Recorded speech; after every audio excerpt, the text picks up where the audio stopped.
Join our community by subscribing. Every click helps us share more stories like this one. The introduction. The small town of Maplewood was serenely a quaint vista of rolling hills, picket fences, and cozy coffee shops. Nestled in the heart of New England, it had never known true crime. Its streets were echoic with laughter, families, and the rhythm of ordinary life. But in the early hours of a humid September morning, the quietude would shatter under the weight of tragedy. The local paperboy completed his route, whizzing by on his bike, unaware that just a few blocks away, the Johnson family was enduring their worst nightmare. It began with a piercing scream-o that tore through the dawn like thunder. A neighbor, Mrs. Thompson, threw open her window. She squinted into the lightening day, straining to hear the commotion. Moments later, the sound of sirens pierced the tranquil dawn, an eerie herald of what was to come. By the time the police arrived, the front porch of the Johnson home had transformed from a quaint setting to a grisly scene. Officers cordoned off the area with bright yellow tape that flapped in the wind like ominous flags. Inside the modest living room, adorned with family photos and mismatched furnishings, lay in disarray, a stark contrast to the warmth that it usually emanated. The air hung thick with unspoken dread, and shadows draped themselves over every corner of the room. Officer Markdahl stepped over the threshold, his heart pounding as he prepared himself for what lay beyond the door. In that moment, Maplewood's facade of safety began to crumble, revealing cracks that would expose a darkness none had anticipated. As the details unfolded, it became clear this was not simply a tragic event. It was the first chapter in a chilling narrative that would grip the community for years to come. The town was about to confront its demons, but first, someone needed to piece together the truth from the fragments of a shattered life. The victim.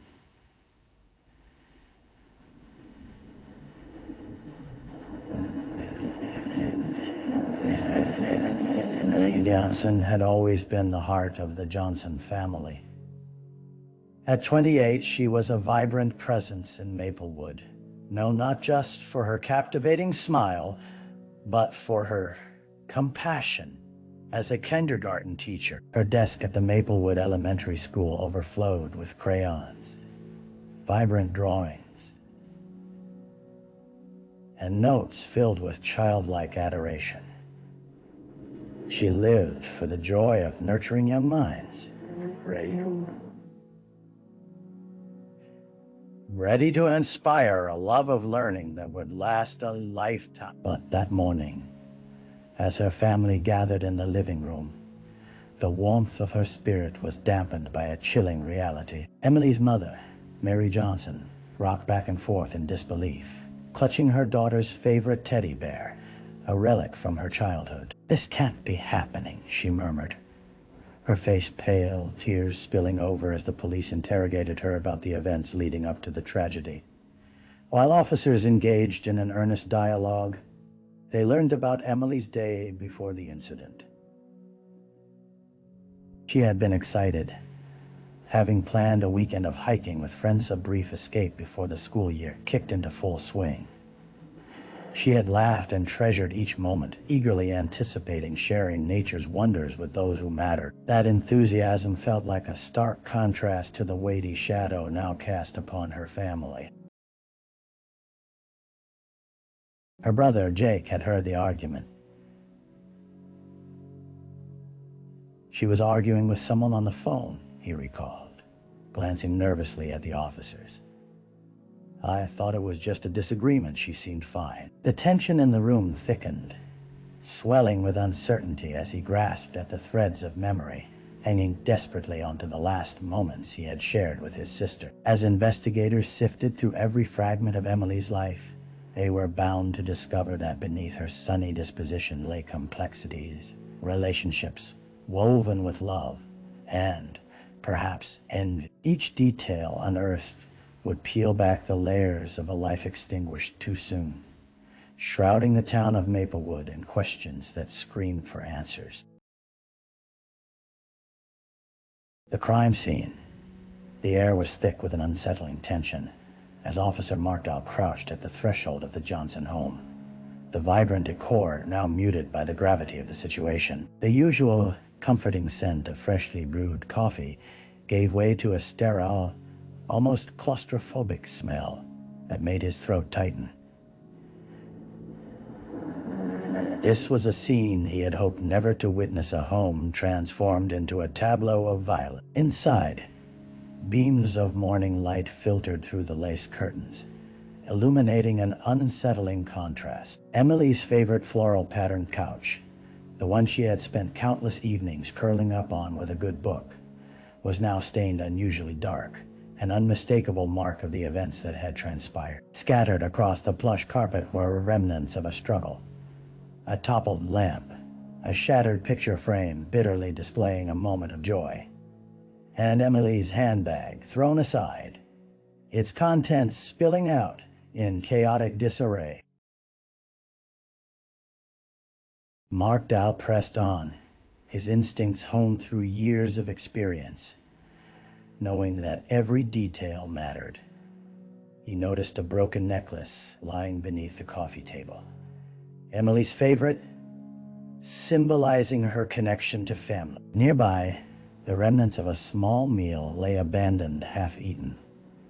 The shocking normalcy of it all felt like a void in the stomach as he pondered what had drawn someone into this sanctuary of family warmth to inflict such harm. In the kitchen, investigators found a half-finished cup of coffee sitting next to the sink, the steam no longer billowing.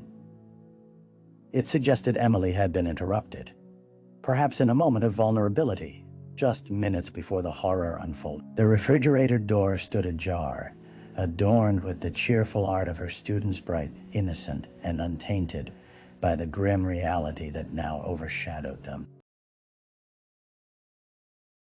Markdahl turned away from the scene, visibly shaken as he absorbed the emotional weight of evidence surrounding him. The crime lab had already been called. They would comb every inch of the house, but the question hung ominously.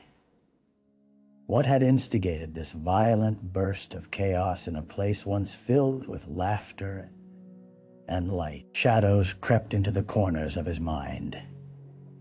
He understood that this was just the beginning. The compelling narrative of Emily Johnson's life would soon unravel, and beneath the tragic layers lay the truth, waiting to be discovered. The early investigation. The morning sun climbed higher in the sky, casting bleak shadows across the Johnson home as investigators cordoned off the scene. Uniformed officers stood guard, blocking curious onlookers from entering. With emotions still raw, the residents of Maplewood stood mutely in small clusters, whispering about the tragic loss that had pierced their idyllic existence. Detective Sarah Hargrove arrived on scene, her sharp instincts immediately picking up on the underlying tension that hung palpably in the air.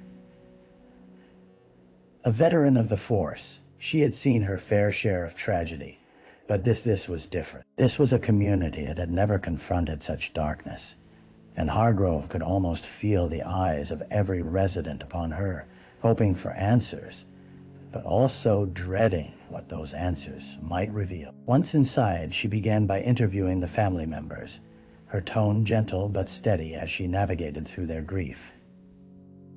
Mary Johnson's makeup ran in streaks down her cheeks, the full weight of loss clasped tightly within her trembling hands. "She didn't deserve this," Mary cried, the sharpness of her anguish cutting through the dim quiet. Detective Hargrove noted the inconsistencies in their stories. Jake had mentioned the abrupt phone call, yet Emily's best friend, Jenna, claimed they had planned to meet the very next day. She described a recent tension that Emily had shared with her, hinting at a stranger who had been hovering around her, someone who had made Emily uncomfortable, but whose identity remained a secret. That was the inkling of a lead she desperately sought, a flicker of hope in the fog of uncertainty. As the day wore on, and the crime lab worked diligently, a central question began to form in Hargrove's mind. Was this a crime of passion, or had Emily been the target of something more sinister, woven into the fabric of her otherwise ordinary life? She glanced again around the scene, each detail now sharper, more significant. Neighbors reported seeing a small, dark car parked outside the Johnson home. Over the last week unusual, in a town where everyone knew one another, the slightest movements turned into potential breadcrumbs leading to a suspect. Hargrove knew that it was crucial to act fast. Every hour lost might fatten the shadows lurking in the background of this tragedy. With a sense of urgency throbbing insistently at her core, she felt an unseen weight of responsibility. The tale of Emily Johnson was now unfurling before her, each chapter demanding to be explored, and she was determined to see justice served, not just for Emily, but for a community that had lost its innocence in the most heartbreaking way. The dead ends. As days rolled into weeks, the investigation into Emily Johnson's tragic death transitioned from an urgent, bustling inquiry to a haunting search for elusive leads. Detective Sarah Hargrove felt the pressure of the case crushing down on her like a heavy fog. Each day she sifted through stacks of interviews and reports, following threads that twisted and turned, but ultimately led nowhere. The initial buzz around the case had ignited a fervor in the community, but as the days stretched on, that fervor faded into a slow burn of frustration and despair. The vibrant town meetings turned into quiet gesticulations in hushed coffee shops, where residents bemoaned the unrelenting silence of fresh leads. "How could someone do this to Emily?" they whispered, forgetting that the echoes of their sorrow were akin to the detective's relentless dread. Detective Hargrove had questioned nearly every acquaintance of Emily's, each thread seemingly unraveling just as she grasped. Jenna, who had been a critical source of information, had started to withdraw, her initial enthusiasm replaced by a pallor of anxiety. "Can't remember every little detail," she stammered during one interview, glancing nervously around the room as Hargrove pressed her for specifics about the stranger Emily had mentioned. Then there was the black car. Every lead about its owner evaporated like vapor in the sun. Surveillance footage from the neighborhood showed the vehicle, a nondescript sedan, parked intermittently near the Johnson home. But attempts to track it down were futile. It vanished into the ether. Its driver, if there even was one, a ghost. Hargrove couldn't shake the feeling that they were missing something fundamental. A colleague, Detective Ryan, suggested revisiting a crime scene for additional forensic evidence. "Sometimes we overlook the obvious," he advised.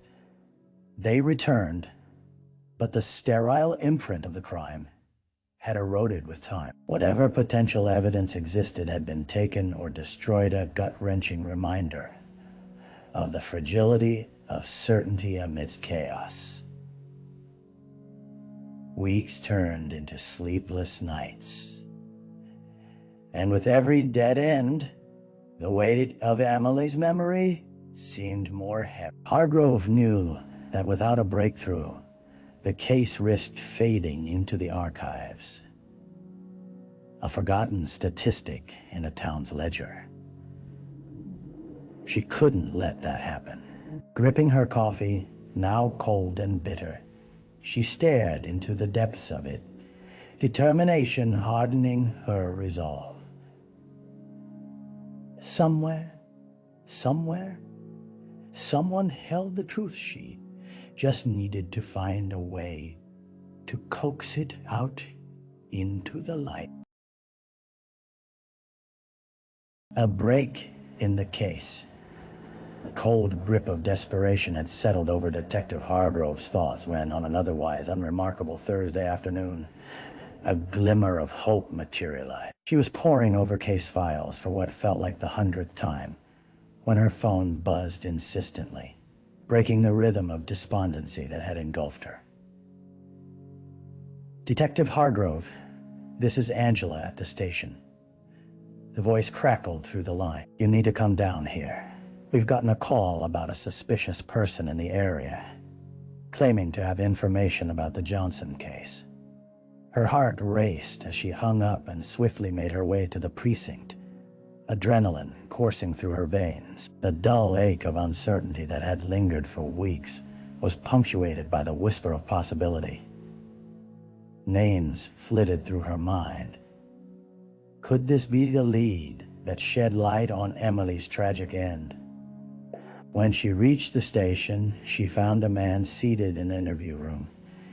He appeared disheveled, with a 3-day stubble and dark circles under his eyes, a stark contrast to the neatness that was common in Maplewood. I saw something, he said, his voice barely above a whisper. Hargrove leaned in closer, nearly trembling with anticipation as he continued. He was watching her. The man introduced himself as Tom, a transient who had passed through the town several times. I work odd jobs around here, but it was a few weeks ago when I noticed a guy parked outside the Johnsons' place. At first, I thought it was just a neighbor checking in, but then I saw him get out of the house that had this intense look. Hargrove probed deeper, asking for descriptions. Tom hesitated, clearly shaken, but he eventually recalled specific details. He had dark hair, a scruffy beard, and was wearing a red hoodie. He seemed to be pretty upset as he watched her constantly looking over his shoulder. I thought about reporting it, but I didn't think much of it. Until now, as Tom spoke, Hargrove felt a renewed sense of purpose blossom within her. His observations about the man matched descriptions Jenna had provided, aligning together like puzzle pieces. Did you see where he went? She urged, grabbing a notepad. Tom nodded. He drove off in that same damn black car. I figured he was gone forever, but now his voice trailed off, the implication heavy in the air. With a focused mind, Hargrove called for an officer to run the details through existing records, hoping against hope that they might finally unearth an identity linked to both the unsettling presence and the vehicle. There was a spark of energy in the air, thrumming with the possibility of resolution that had long felt out of reach. As Hargrove left the room, she couldn't shake the feeling that they were finally closing in on the truth, peeling back another layer of the shadow that had veiled Maplewood in grief and uncertainty. The tide was turning, and with it, the hunt for Emily's justice began anew. The suspect. The days that followed Tom's revelation felt electric, brimming with renewed urgency as Detective Hargrove and her team intensified their investigation. They pored over databases, cross-referencing information and performing background checks on individuals who fit Tom's description. It was a race against time, and every name they discovered was scrutinized under the harsh lens of possibility. Then one day, amid the clutter of files, a match emerged. Tyler Brock. The man in his early 30s, he lived a mere 15 miles outside Maplewood and had a checkered history of minor offenses. including stalking. Hargrove felt a chill run down her spine. The accounts of his erratic behavior were troubling, particularly the reports from a woman who had accused him of persistent harassment. Could he be the looming shadow who had watched Emily? Armed with a flurry of documentation, Hargrove requested a warrant to search Brock's property and retrieve his vehicle for further examination. In an adrenaline-fueled push, her team moved swiftly, soon surrounding a dilapidated home covered in peeling paint and overgrown weeds. The weight of the moment hung in the air like a storm cloud, each officer acutely aware that they were potentially stepping into the abyss of a heinous crime. When Hargrove knocked on the door, there was no response. Just an eerie silence punctuated by the distant chirps of birds. Determined, she pressed forward and instructed her team to breach the door. With a swift kick, it swung open, revealing a darkened hallway scattered with debris. The unsettling atmosphere felt almost suffocating as they fanned out, searching for signs of life. Then, in a cramped, cluttered living room laden with stacks of newspapers and empty takeout containers, they found him. Tyler Brock sat huddled in the corner, his face ashen, eyes darting nervously. "What do you want?" he snapped, his tone defensive and hostile.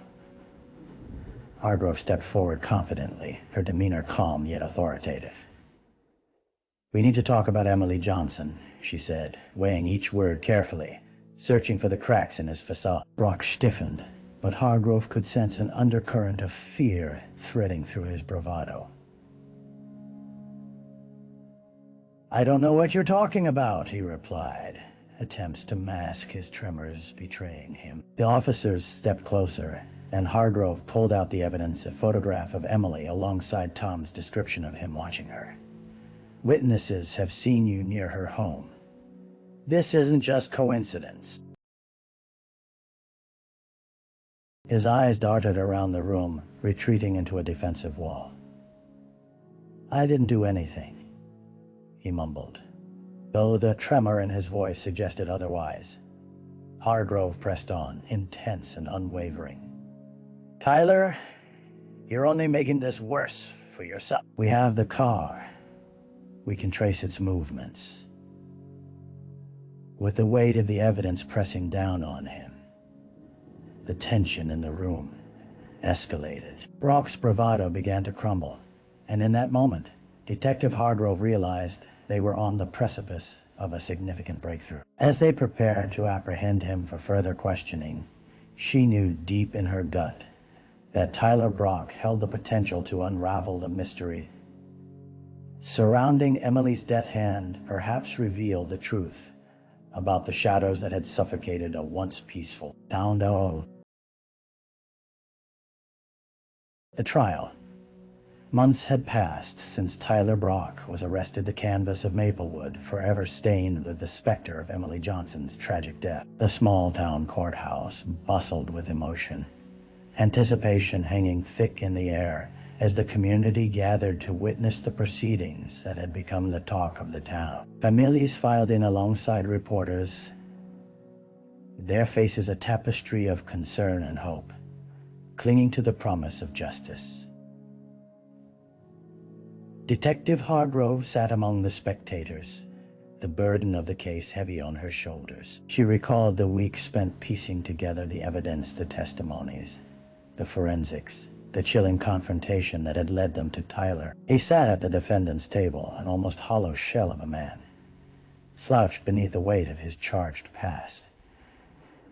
He refused to meet the eyes of Emily's family, their grief manifest in every tight-lipped breath and tear-streaked face. The prosecution laid out a compelling narrative, recounting the timeline of Emily's final days, weaving in Tom's testimony about the dark figure who had loitered outside her home. They meticulously detailed how Brock's erratic behavior, coupled with the discovered evidence, a DNA sample lifted from the crime scene, painted a damning picture of guilt. But the defense came racing in, armed with its own strategy.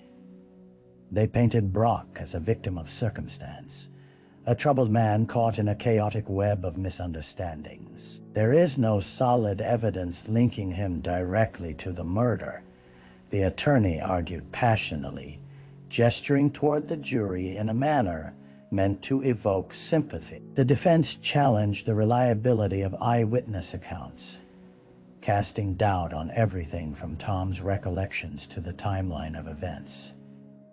With each passing day, the tension in the courtroom escalated. The corners of Hargrove's mouth tightened as she observed the back and forth, her heart pounding for Emily's family. They deserved closure, an ending that honored the life of the woman lost. In the days that followed, emotion reached a fever pitch during the victim impact statements. Emily's mother, her voice shaky with grief, stood before the court. Emily was not just a victim. She was a light in this community, she said, pausing to collect herself. We have been robbed of her laughter, her love of future we will never see. We are here today for her. We are here today for her. Choked sobs echoed from the gallery, resonating with the collective sorrow that had pervaded Maplewood since that fateful day. Finally, the jury was sent to deliberate, and Hargrove could only watch as tension built like a storm on the horizon. After several agonizing days, the courtroom filled once more with anxious anticipation. The jury filed in, faces drawn tight with seriousness. The foreman stood, eyes scanning the rows of spectators before speaking the words that would forever echo in their hearts. We find the defendant, Tyler Brock, guilty of murder in the second degree. The courtroom erupted, some in tears of relief, others in disbelief. Hargrove allowed herself a brief moment of closure. There was justice in a world that had felt so cruel, but with it came a new understanding. While the verdict could bring some peace, the scars of loss would be long-lasting. It was just the first step in allowing Emily's light to shine once more, forever etched in the community's heart. And for Hargrove, it marked the beginning of her resolve to ensure that no other family would endure a similar tragedy. The aftermath. The verdict had been rendered, yet the echoes of the trial still reverberated through the streets of Maplewood, like the fading notes of a haunting melody. The community braced itself for the slow and difficult process of healing. As the days of disbelief lifted, individuals began to find their footing in a changed world marked by loss, but also by an unyielding determination to reclaim its identity. Detective Hargrove found herself at a crossroads. The case had never left her. The faces of Emily's family haunted her during restless nights.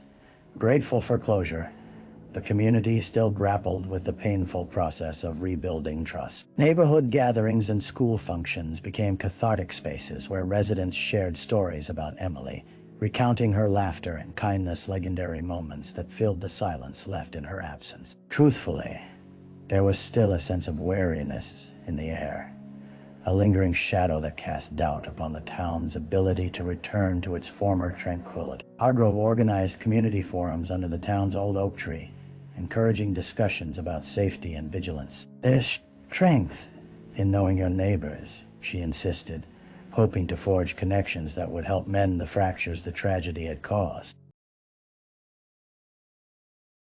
As the seasons changed, so too did the heart of Maplewood. One evening, as autumn leaves danced along the sidewalk, Hargrove walked past the elementary school, where a mural honoring Emily was being painted. Vibrant colors burst forth from the wall, depicting her smiling face amidst a backdrop of children playing. The idea had come from her former students, a tribute rooted in love and remembrance. Hargrove's heart swelled, a vivid testament to the impact one person could have on so many lives. But whispers of healing were also laced with reminders of the past. Tyler Brock's trial continued to garner attention in the media. Residual stories flooded the press, dissecting every detail, while an uncomfortable scrutiny hung over the town. Hargrove watched families grappling with the uncomfortable truths of a disquieting reality, and she felt a mix of pride and sorrow for the resilience burgeoning within them. One cold afternoon, Mary Johnson approached Hargrove at the edge of the mural. Tears shimmered in her eyes, but a strength radiated from her being. "Thank you for everything you've done," she said softly. Her voice trembled, but it was underpinned by an undeniable resolve. "Emily wouldn't want us to stay broken. We'll remember her, but we have to move forward." Those words struck Hargrove deeply. The legacy of Emily Johnson was now social consciousness, a rallying cry for safety, solidarity, and remembrance. The aftermath was never about fully moving on, but rather weaving Emily's spirit into the very fabric of their lives, ensuring her light would continue to shine brightly in a world that needed it more than ever. Each day became an opportunity to rewrite the narrative, not just for Maplewood, but for all the towns that had been touched by grief and loss. As she looked upon the faces of the children playing beneath Emily's mural, Hargrove knew that while scars remained, the journey toward healing was already well underway. And that was a glimpse of hope that could not be dimmed. Reflection. The seasons shifted, and with each passing day, Detective Hargrove took stock of her transformation amidst the aftermath of Emily Johnson's case. It was a journey peppered with grief, heartache, and an undeniable drive for justice that had pushed her to her limits. The weight of a tragic loss had ignited a fire within Hera, desire to ensure that no other family would experience the horror that had befallen the Johnsons. In quiet moments, Hargrove often found herself reflecting on the complexity of human emotion. She had met families devastated by crime, yet resilient in the face of adversity. They were ordinary people thrust into extraordinary circumstances, navigating a world filled with uncertainty, fear, and ultimately, an unbreakable hope. Memories of Emily flashed through her mind, a tender reminder of what was lost, not just a life, but potential, dreams, a future that could have glimmered with promise. Maplewood was healing, slowly but steadily, grounded by a collective resolve to honor Emily's legacy and uplift one another. Communities banded together with awareness and compassion. They spoke openly about mental health and safety, choosing vulnerability as a stepping stone toward unity. Hargrove had seen the profound impact of this shared journey time and again. But until now, she had never understood the power of healing among those who grieve together. As autumn transformed into winter, a hopeful thought danced in her mind. It was how people responded to life's worst moments that defined their character. In tragedy, there is often the spark of something beautiful: resilience, love, and an unyielding spirit that refuses to be extinguished. And though the memory of Emily would forever cast a bittersweet shadow, the light she ignited in the hearts of her family and community would shine on, guiding them toward a brighter tomorrow.